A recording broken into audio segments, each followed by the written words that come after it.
In today's video we're going to go through 9 essential techniques that you need for metal. We're going to start off at number 1 with down tuning, and that's pretty simple. You go from E standard,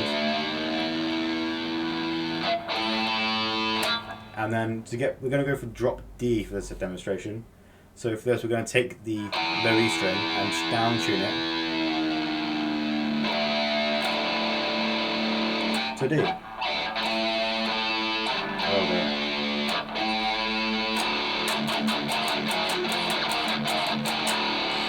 And that's down tuning. Now for number 2 we have another pretty simple thing, power chords. So if we say we're in drop tuning, that's a power chord, power chord, power chord, power chord. So this is the first way of playing a power chord, and there's 3 I'm going to show you. And you may be thinking, did I doing this way and this way? There is a third. I learned it very recently. So this is the first way, and it's the most simple way. You bar. Say I wanted to play a G power chord. Then I'd bar, this is drop for drop D. I'd bar 5, 5, power chord. That's also power chord. It's the first way, it's drop tuning, and you just bar 2 notes on the same fret, 2 different strings. The second way of playing a power chord is by taking, say, 5th fret on the A, and you go on the 5th fret on the next string, go up to the 7th, then that's power chord.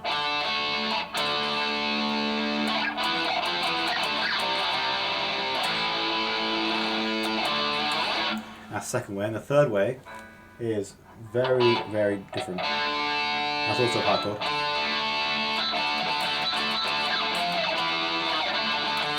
And if you mute you have a little bit of resonance of that muted note.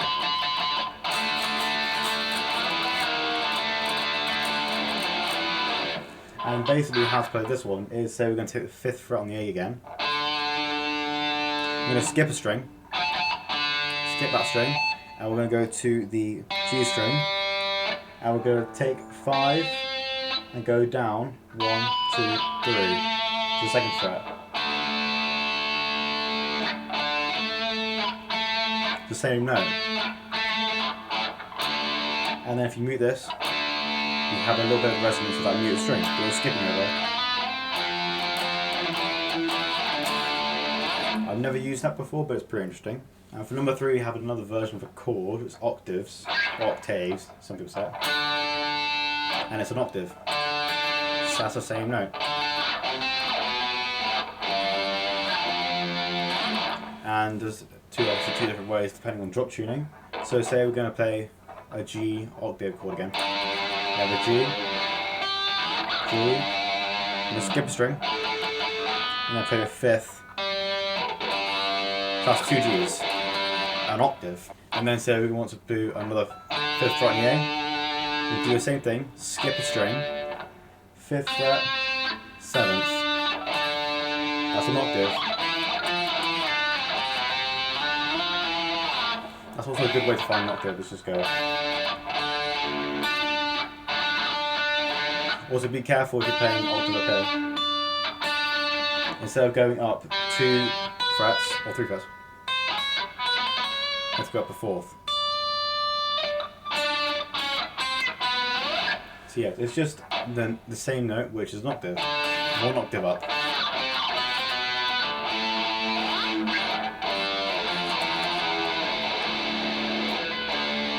And obviously that's B and D.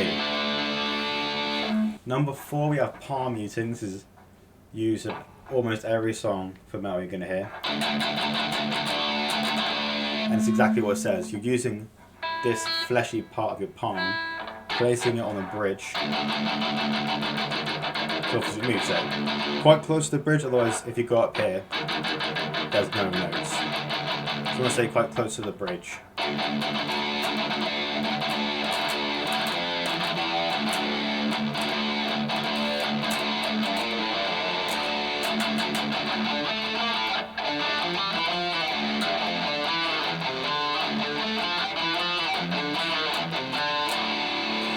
you can palm mute with the whole, well, any string really. Instead of, well, for the top strings, I'm using more of this fleshy part of my hands instead of palm muting. Obviously you can just do like that. But usually palm muting is on the lower strings. And for like rhythmic riffage, usually. Number 5 is pitch bends.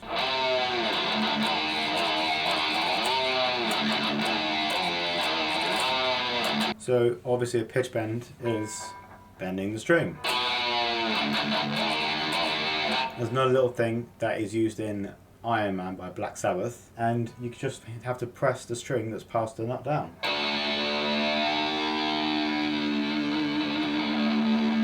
All I'm doing is pressing this part of the string down, just stretching the string, making a pitch bend. Pitch bends are usually used in heavy riffs, some spirit box, use it a lot, or breakdowns, which are very, very fun to play. Number 6 is dissonance.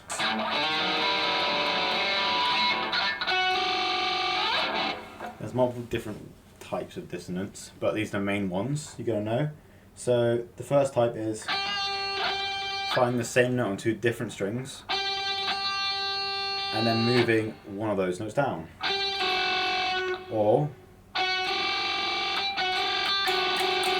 I think this is more used than that type of dissonance. But dissonance by definition is lack of harmony in notes, I think it was when I looked at it. But it just means that it doesn't sound that good, but it works. The notes don't fit, is what I'm trying to say. For instance, we have that, which will be 11 on a G, and then an 8 on a B, because that's the same note, 12 and 8. So we move the 12 down to 11 to achieve dissonance. Or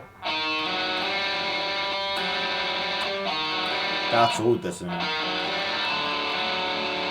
Using a lot of knocked loose and again breakdowns, very fun to play. At number 7 we have pick scrapes.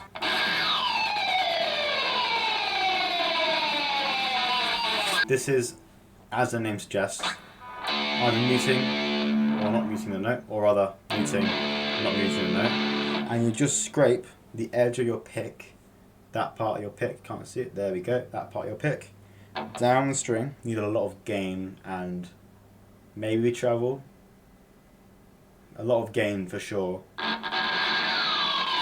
you want it to sound like a jet soaring over your head. And you just scrape.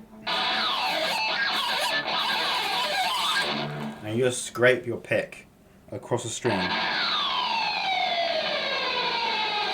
creating that jet-like noise. I'm also going to include gojira scrapes in this category, which is not that well achieved. I'm still learning to do it.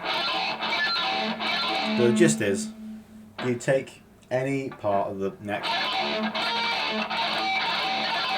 and you do the exact same thing. You take this part of your pick and you scrape it across all the strings, and depending on where you do it between the pickups, it's going to sound a little bit different. That's what I'm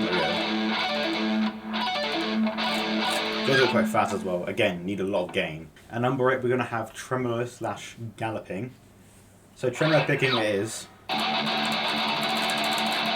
very, very fast, and then galloping was alternate picking very, very fast.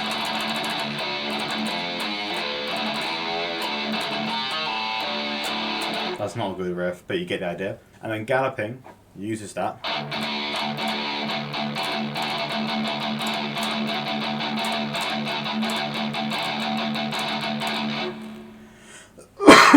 Galloping uses tremolo picking, and it sounds like galloping. That's why it's called that. My throat hurts now. Very slow down, and then you have a very, very quick triplet using alternate picking. There's many different ways of, or versions of galloping. That's a main one. There's triplets in the gallop. And then, Jesus. And then slow, well, compared to down picking. At number 9, we have pinch harmonics. So how do you achieve a pinch harmonic? Well, we break it up. If I can find it. You get it. There we go. So it's the open note and then, like a natural harmonic, like that. There is harmonics here. So what you do is, as you pick the note, you drive your thumb and gently smack the string against where the pinch harmonic is. Obviously there's different positions of where they will resonate. You just have to find them on your guitar. But that's how you pinch harmonic. You just have the note, then you slightly smack where the harmonic is on the string. It's a little bit tricky at first, but once you get used to it, it sounds sick, and you can use it whenever you like and really, really annoy your other band members. So that's fun. Just love it. So that is 9 techniques that you probably need for playing metal guitar. Definitely a few of them. And if you found this helpful, I hope you did, please leave a like and subscribe. That would be much appreciated, and I'll see you in the next one.